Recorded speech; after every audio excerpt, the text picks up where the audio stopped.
5 तारिकदेखि कुम्भकर्ण जस्तो म सुतेको त छुइनँ है। 5 तारिकदेखि नै घुमिरहेको छु। तर म त सभासद होइन नि त भाइ, सांसद पो त। म नक्सलबाडी पनि पर्छ है, तपाईँ खोरीबारी पनि पर्छ, तपाईँको सिलिगुडी पनि पर्छ, त्यहाँ सबै पनि थियो। अनि 5 तारिकदेखि नै म बिहानदेखि नै घुमिरहेको छु त। तपाईँले देख्नु भयो है। सुन्नुहोस् न एकछिन होइन, म त पिक्चर त देखिरहेको, अरू पनि सुनिरहेको। तर भए पनि 7 बजी बेलुका 6:30 भयो चाहिँ 6:30 पनि आएँ नि म। र ढिलो छिटो भनेको हेर्नुहोस् त तपाईँको सोचाइ हुन सक्छ है। तर 4 तारिक बेलुका पानी परेको, 5 तारिक बिहानदेखि म डुलै छु। अब भोलि यहाँदेखि म तपाईँको रिम्बिक पनि जाँदैछु। त्यो मेरो जिम्मेदारी, मैले कसैलाई एहसान गरेको होइन। तर मेरो जिम्मेदारी जवाबदेही बनिन्छ जनताप्रति, त्यो म निभाउँदैछु। तपाईँले नकारात्मक सोच्नुहुन्छ, प्रश्न गर्नुहुन्छ भने म देखको त्यही गर्छु। अब नेक्स्ट प्रश्न गर्नुहोस्। यस्तो हो, यो जुन पनि प्राकृतिक आपदा सम्पूर्ण विशेष गरेर दार्जिलिङ तपाईँको पहाडी क्षेत्रमा आयो है। धेरैजनाले ज्यान गुमाएका छन्, धेरै क्षति भएको छ, धेरै घरहरू 100% सुहा भएका छन्, धेरै तपाईँको नुक्सान भएको छ। अनि यसको सर्वप्रथम जिम्मेदारी चाहिँ राज्य सरकारको हुन्छ। राज्य सरकारले लिनुपर्छ, भाग्न पाउँदैन। प्रशासनिक व्यवस्था हामीहरू सबैले जानेकै हो। बिडिओदेखि लिएर डिएमदेखि लिएर है, स्टेटले आफ्नो जवाबदेही जिम्मेदारीदेखि भाग्न पाउँदैन। एज ए एमपी, सिंगल व्यक्ति, एमएलए, हामीले जनताको मुद्दा उठाउने है, जनताको मुद्दा प्रशासनसम्म पुर्याउने, जनताको मुद्दा सठिक डिपार्टमेन्टसम्म पुर्याउने, त्यसको देखरेख गर्ने, काम भएको छ कि छैन भन्ने त्यो कुराको जाँच गर्ने, हेर्ने, त्यो हामीहरूको जिम्मेदारी हो। त्यो म निभाउँदैछु। यो दुःखद घटना हो।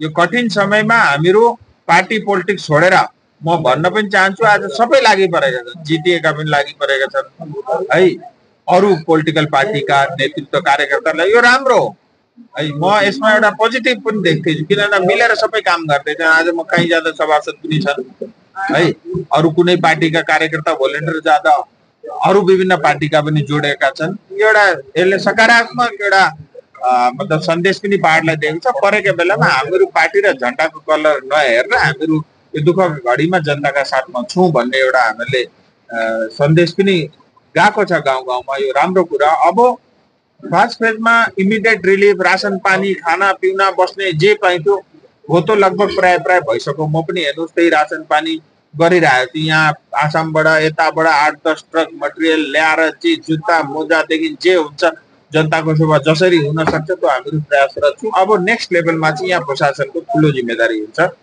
किन भन्दा प्रशासनले अल्टरनेटिभ ल्यान्ड आइडेन्टिफाई गर्नु पर्यो। अब यहाँ जमिन कोसँग छ? चिया मालिकसँग छ, जो कि लिज ल्यान्ड हो, या फरेस्टसँग छ, या खोलाको छ है। र यो ल्यान्ड आइडेन्टिफाई गरेर जतिलाई पनि रिलोकेट गर्नु छ उहाँहरूको व्यवस्था गर्नको लागि प्रशासनले पाइलो चाल्नुपर्छ है। अब एउटा सुश्री मुख्यमन्त्रीजीले 1,20,000 भन्नुभयो। अब मलाई त थाहा छैन 1,20,000 कसरी घर बनाउँछन् भन्ने कुरो। अब त्यो पनि हेर्दै जाउँला है। र एउटा प्रशासनको अब यहाँदेखि ठुलो जवाबदेही हुन्छ, किन भन्दा अब सेकेन्ड फेजको काम सुरु हुन्छ। किनभने अब 13-14 दिन भइसक्यो। अब भोलिदेखि जनतालाई घर फर्किन मन लाग्छ, धेरैको घर छैन। त्यो अवस्थामा एउटा फ्रस्ट्रेसन डेभलप हुन्छ। किनभने यही एसजिटिस काण्ड मैले 2 साल अगाडि तपाईँको टिस्टामा देखिसकेको छु।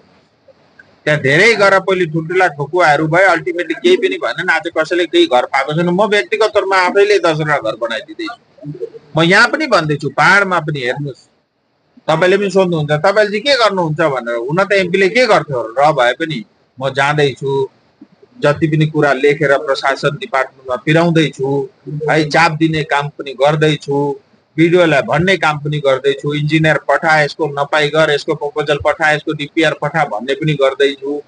2 दिन दिल्ली गएर केन्द्र सरकारलाई पनि अलिक चाप दिने काम, यसो गर्दै उसो गर्दै भन्ने काम त्यो पनि गर्दै, मिलिट्री आर्मीले लगाएर हुन्छ कि ब्रिज बनाउने काम त्यो पनि म गर्दैछु। व्यक्तिगत तौरमा पनि मैले भने 10-15वटा घर बनाउने जिम्मेदारी म पनि लिन्छु।